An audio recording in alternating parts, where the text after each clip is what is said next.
Posto?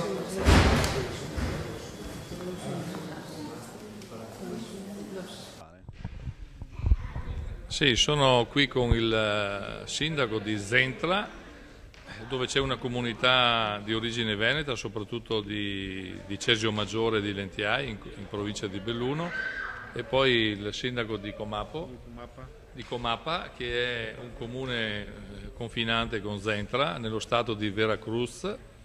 In questi due paesi, poi nella frazione di Colonia Manuel González, a Huatusco, ma anche in altre città come Cordoba o Orizaba, nella stessa Veracruz, ci sono delle comunità di origine veneta che sono arrivate lì 125 anni fa.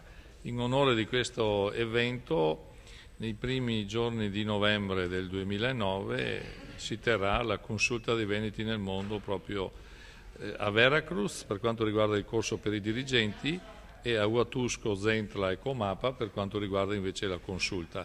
L'8 di novembre sarà anche l'occasione di inaugurare una piazza nella cittadina di Zentla, una piazza dedicata al Veneto, e dove verrà inaugurato anche un leone di San Marco che verrà realizzato appositamente per questo evento.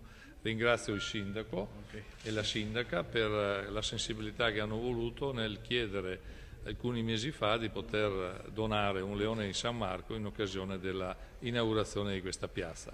Saluto tutta la delegazione che è qui presente, è arrivata oggi, si fermerà alcuni giorni in Italia e auguro loro una buona permanenza. Va bene? Ciao. Allora ci vediamo oppure a Zentla. Dov'è Parisi?